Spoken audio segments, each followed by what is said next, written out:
iPhone 14 Pro Max has been on the market for well over 6 months. And while I've covered this phone extensively, we're about mid-season here and we're about midway through the year. And we're getting really closer to the iPhone 15 Pro Max, 15 Ultra, whatever, 15 Pro Ultra, whatever they want to call this thing this year. We'll have to see later. We're getting very close. I've had this smartphone since it very first launched, the very first day that it went on sale. And in this episode, I want to talk to you about my honest review of this thing all these months later. Now, I did make a 6 months later, I believe, on this phone. But I want to give you my honest take now that we're getting closer, to the next iPhone. We're starting to think about that. Rumors are dropping. Also, now that the S23 Ultra's been out a while, I might give some references to that. And other phones are starting to come out. Xiaomi 13 Ultra. There's a lot of devices that are coming as well. We're going to see Pixel devices soon here in May, more than likely, maybe a Pixel Fold. But I want to give you my honest take here on this one. So there's going to be a lot of subjectiveness in this video on the iPhone 14 Pro Max. It's not going to be all just, objective. It's not an objective review. So if you want to see that, this is not the one. I'm going to give you my honest take on this baby. So let's begin with the price. This phone I paid well over $1,200 for. Was it worth the price? The answer to that question is yes. The reason why is because I highly value great cameras, and they really went to town with the 48 megapixel camera.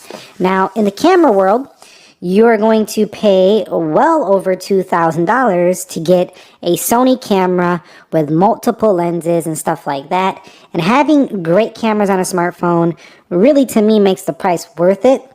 Mostly, too, because the 4K video on here and the actual performance of these lenses do rival professional cameras.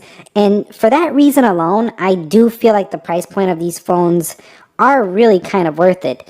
Also, the way they actually, work in social media applications like Instagram, as well as some others, they're just super smooth. Photos look great.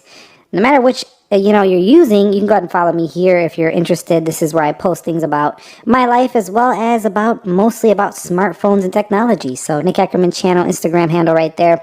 But anyway, shameless plug. We will have to say that you are going to definitely get really good cameras for the money there. Also, having this stainless steel material, I've been talking about this for years, and I sound like a broken record player at this point, guys, but honestly, I pick up this phone and I feel like I'm holding a top quality device every single time. Now, while Apple has been doing this for a long time and it's getting kind of boring, seeing the same design, that is true. I'm not going to deny that. I still feel like at least if you haven't had a Pro Max or whatever, you're still holding a super premium device. Now, inside the box of the iPhone 14 Pro Max and 14 Pro, you only get some warranty guides, a lightning cable. In addition to that, you do get an Apple sticker as well. So, not a lot going on in the box, but one thing I do like is that their boxes are a little bit more environmentally friendly, and they're very thin now, so you don't really feel like you're getting a super heavy, box anymore. So there are makers out there still putting thicker boxes, but some of them are also giving you chargers. Yay. You probably already have a lightning port if you've been using iPhone at this point. Now, the dynamic island here, this thing is pretty cool. I mean, it's not as useful as I thought it would be. It just kind of sits up there and, it kind of just fades into the background. I don't really even use it all that much, to be honest with you. It just kind of works in the background, and while it's a cool thing, I'm being totally honest here, I don't really find it all that useful besides the here and there cool little thing where you can answer calls and see a couple of things. So I don't think this feature was a breakout feature for Apple, although I do like one thing a lot about this feature, and that's that it definitely separates it as an iPhone. When you see this, you know that the person is using an iPhone device with the dynamic island up there. So definitely I want to see it come to the iPhone 15, the regular 15 models, and maybe the 15 Plus. So it's not just kind of exclusive to this phone. Now, I will say that this phone right here, when we're talking about the body and the build, we talked about the stainless steel. I did get some scratches here, and honestly, I'm not very happy about that, but I do have to say that, with these painted stainless steel edges, you are going to get some scratches from just putting the lightning port in there. off and on. Now, I have dropped this phone several times since purchasing it, and honestly, it's held up very well, although in a case. I did have my wife actually she had a 14 Pro. She has since went back to a 13 because she didn't really care for the cameras, how they did the new aperture where it kind of like blurs the background a little bit. She wasn't a fan of that, so she went back to the 13 model. But the cameras, she did hit the ground with it and crack the cameras. We had a whole fiasco where we had to fix it at the Apple store. At the end of the day, this phone is not bulletproof, but it is a very sturdy made phone. So any decent case will protect this easily. And unless you hit it on a really bad drop, you're probably not going to destroy it too much on a few drops. I still would not keep this phone by itself. And if you're wondering, where's your cases? They're right off to the side of the frame of the video. I take them out of the case for the video. I like these cases because they cover the whole camera. This is no sponsor for this brand, but I will leave the case link below because I know a lot of people get annoyed when I don't leave the case that I'm showing in the video linked below. They have this in multiple colors, but what I really like about this is that it's a silicone. It covers, pretty much everything very well, and it really protects the camera, which is very important to me. If I drop that camera, that means I have to get a whole new iPhone. I'm not doing that, or I have to go get it fixed with AppleCare. So I'm not trying to do that, so I do use a case. Now, moving on to display of this phone. Honestly, by this point of the year, I think we're at the point now where displays don't really, it's not something that I look at and I'm like overly impressed with anymore. Apple has made this display so bright, so vivid. I mean, it's not the most vivid. Samsung has taken the crown there. But it's very sharp, it's vivid. And again, it doesn't have the highest PPI or the most saturation, but it's very well tuned. It gets incredibly bright outdoors. It's so bright, in fact, that I never really have it all the way up. And it has dark mode, obviously, just very crispy. And overall, displays on most smartphones are amazing. If I compare this to a OnePlus 11, an S23 Ultra, Xiaomi 13 Pro, whatever it's going to be, it's all going to look good here. So, yeah, that's my PS Gamer tag. I don't really play too much, but if you want to check it out, that's my PS Gamer tag. But anyway, it's not the most sharp out there.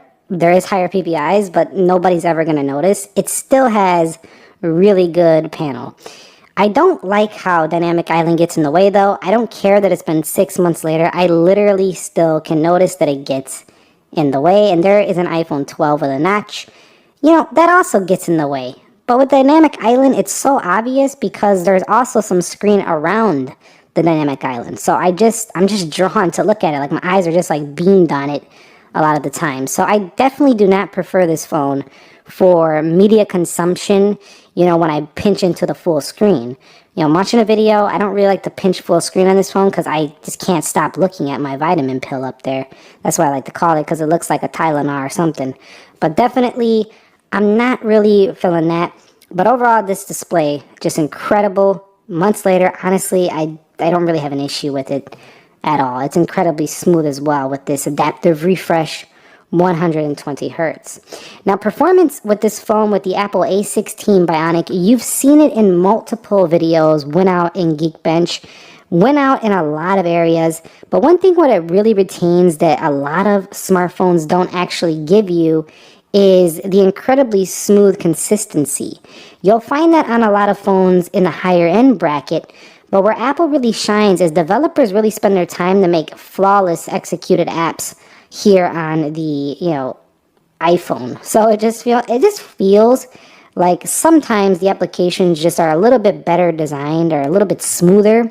Have you on the iPhone? I was looking at some athletic shoes, but it just looks like it just feels like the animations or something are just nailed. Like it's just really polished and premium to the eye. So performance-wise, faster than most phones out there. And several months later, again, it's really about that smooth experience, the consistent polish. The software is what really does it here in 2023. Having great applications with no lag really at all. I will tell you one thing, though, and I'm going to be totally honest with you. This phone hasn't been perfect. There's been times where the lock screen has locked up on me. I couldn't get in. By the way, this is a picture I took when I was in LA. But definitely, this whole phone hasn't been perfect. There has been times where apps have crashed randomly. And I haven't seen any crashes on my S23 Ultra. So I'm not saying it's perfect. I'm just saying that it's incredibly consistent and smooth 99.8% of the time with a 0.2% chance of a crash here and there.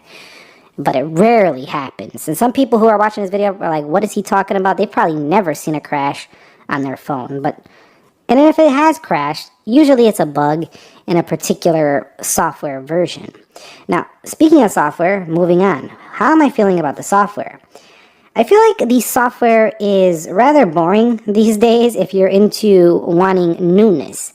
However, it's so well executed and it's been very polished over the years. They're on the 16th version already. We're going on iOS 17. And it's so melded into your life if you use iOS, Mac products, Apple Watch products, iPads, whatever, Apple CarPlay. This stuff is so melded into the fabric of your everyday existence. You're using this stuff like you would use a microwave or a refrigerator. It's like an appliance, but it gets updates. So you are constantly seeing new features and stuff like that. So truthfully, the software, while not super exciting to use, it's kind of boring, honestly. It just works, and it works very well. It's super smooth. I don't like how you can't, customize the app library. Maybe we can do that in the future. Customization is lacking. No split screen is super lame. I feel like super lame. Like super Apple. This is super lame. There's no split screen on a phone at this size. It's ridiculous. Honestly, all these years I've been saying it, and I'm going to say it until you bring it to the next iPhone. But honestly, it just works, and it gets really good software update, and I feel very safe using this software because Apple pushes out updates regularly. They care about the product, and they want you to, stay using it, and they want to show you that they care about the software, and they protect your privacy and security as best as they can with the multiple updates. And yes, we all know applications are tracking, but in the App Store, they will tell you, they're actually required to tell you what they track. If you just scroll down and just kind of dig around, you'll see data linked to you right here. You know what's happening. It's not like it's so secret. And they also give you the option to ask if you want to be tracked or not allow and stuff like that. So you do have that option, and there are some more settings you can do to turn things off.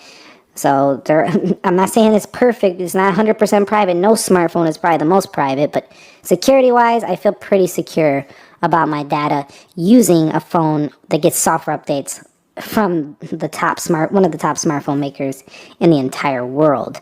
So I'm not concerned about that. Now, moving on to the area of battery life, I gotta tell you, months later, the iPhone 14 Pro Max easily makes me a day. And the standby time is always incredible for iPhones. I really love how when you're not using the iPhone, it really doesn't use hardly any battery. It's really nice. In addition, I have been doing pretty good charging habits, so you'll see me still at 100% capacity. But what I will tell you is that this battery life, because of this higher brightness screen, is not as good as my 13 Pro Max. So while I can praise it for still being good, I cannot say it was better than last year. And it's just not getting better. It doesn't matter how many updates Apple has pushed out. This phone does not have better battery life than the prior 13 Pro Max, and that's super lame. I don't like to go to a new phone that costs more money and then get worse battery life. So I hope Apple makes the next Pro Max or the next Ultra, really long lasting in battery. That would be one of the key elements, because the longer the battery life gets, the better. It just increases the overall experience. And while all these phones these days, these more premium ones, can easily make a regular person's work day, if you're using it heavy, it's still an every single day you gotta charge it. This phone can go 2 days, but those are light users. Let's be real. If you're using the heck out of this phone, it's an every night charge. And that's for most premium smartphones out there. So battery life, very good. Charging speeds could be faster. No USB-C, super lame still. I would like to see USB-C on the next phone. And the reason I'm saying that is not to bash. I know that Lightning port is great, but I want to see USB-C because the iPad has it, the Mac has it. It's just nice if they get it on the next iPhone. So USB-C would be great here on this phone. The next area is camera. Camera is just really something I talked about earlier, but it's just really something I love about this phone. I don't want to go on and on. We've talked about this multiple times already, but it's the consistency of the front-facing camera, the differences in the varieties you have, the ultra-wide, the zoom. And while this phone doesn't zoom super far, one thing I noticed is that phones that zoom really far because of their smaller sensors, this doesn't really pay off too much. It does on the S23 Ultra because of their post-processing, so Apple can really increase the zoom. That's probably the biggest flaw here. But when it comes to the pure quality, the post-processing, the cinematic, the natural results you get with this phone, I think majority of people are going to love the results that come from this phone.